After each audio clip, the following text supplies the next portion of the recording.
नमस्कार दोस्तों, स्वागत है आप सभी का सनातन सत्यलॉजी चैनल पर। आज का ये जो हमारा वीडियो है, इसमें हम बात करने वाले हैं माघ गुप्त नवरात्रि को लेकर। चलिए शुरू करते हैं। हिंदू पंचांग के अनुसार वर्तमान में माघ का पवित्र महीना चल रहा है। इस दौरान पड़ने वाली नवरात्रि को माघ गुप्त नवरात्रि के नाम से जाना जाता है।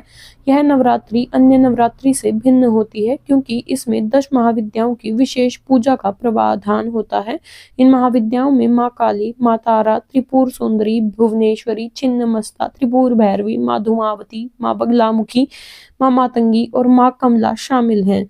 इस वर्ष माघ गुप्त नवरात्रि 30 जनवरी से आरंभ हो रही है, वहीं इसका समापन 7 फरवरी को होगा।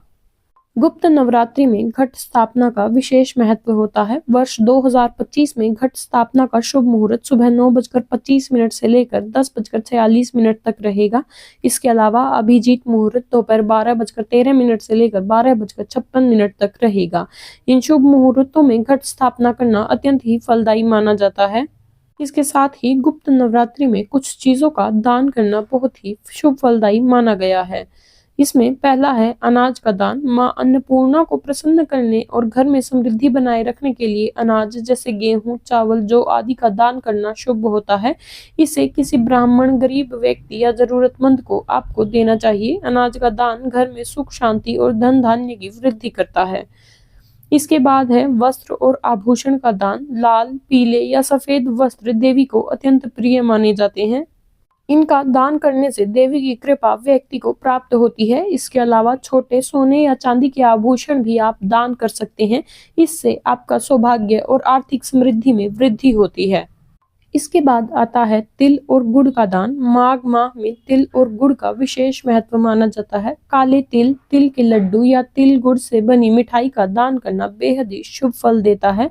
यह दान जीवन में सुख, शांति और सकारात्मक ऊर्जा को लेकर आता है। इसके बाद आता है लाल चंदन और कुमकुम का दान। देवी की पूजा सामग्री में लाल चंदन और कुमकुम का विशेष स्थान है। इन्हें दान करने से वैवाहिक जीवन में सुख और शांति बनी रहती है। साथ ही देवी की विशेष कृपा भी आप पर बनी रहती है। उसके बाद है दान के समय मंत्र जाप। दान करते समय आपको देवी के मंत्रों का जाप करना चाहिए। माना जाता है कि इन मंत्रों के उच्चारण करने से दान का प्रभाव कई गुना बढ़ जाता है, जिससे व्यक्ति को अधिक शुभ फलों की प्राप्ति होती है। अब हम बात कर लेते हैं गुप्त नवरात्रि की पूजा विधि की। गुप्त नवरात्रि पर व्यक्ति को सुबह जल्दी उठकर स्नान करना चाहिए। इसके बाद पूजा स्थल को अच्छे से साफ करना चाहिए। फिर देवी की प्रतिमा को वहां पर स्थापित करना चाहिए। उसके बाद कलश स्थापना करनी चाहिए, जो कि शुभ मुहूर्त में करनी बहुत ही अधिक आवश्यक है। पूजा के समय देसी घी का दीपक आपको जलाना चाहिए। गुड़हल के फूलों की माला माँ को अर्पित करनी चाहिए। इसके साथ ही माँ को सिंदूर अर्पित करना चाहिए। पंचामृत, नारियल, चुनरी, फल, मिठाई आदि का भोग आपको लगाना चाहिए। इसके बाद आप माँ की आरती कर पूजा को संपन्न करें। इसके बाद गुप्त नवरात्रि में आपको तामसिक भोजन कदापि नहीं करना चाहिए।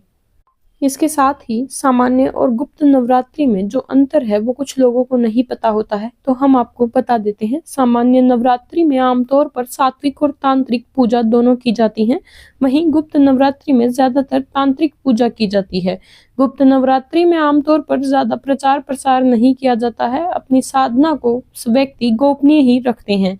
गुप्त नवरात्रि में पूजा और मनोकामना जितनी ज्यादा गोपनीय होती है, पूजा की सफलता उतनी ही ज्यादा मिलती है।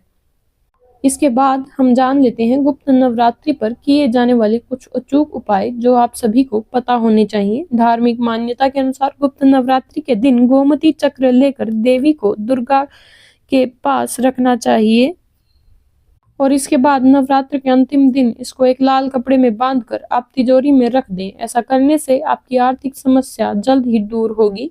इसके अलावा गुप्त नवरात्रि के दिनों में निशिता काल मुहूर्त के समय देवी दुर्गा के समक्ष घी का दीपक अर्पित करना चाहिए। ऐसा करने से नकारात्मक शक्तियां खत्म होती हैं और सकारात्मक ऊर्जा का वास होता है। साथ ही गुप्त नवरात्रि में देवी दुर्गा को लाल रंग का पुष्प अर्पित करना चाहिए। मान्यता है कि ऐसा करने से परिवार में सुख व समृद्धि बनी रहती है। उम्मीद है आपको हमारी यह जानकारी पसंद आई होगी। कृपया हमारे चैनल को लाइक व सब्सक्राइब करना न भूलें। हर हर महादेव।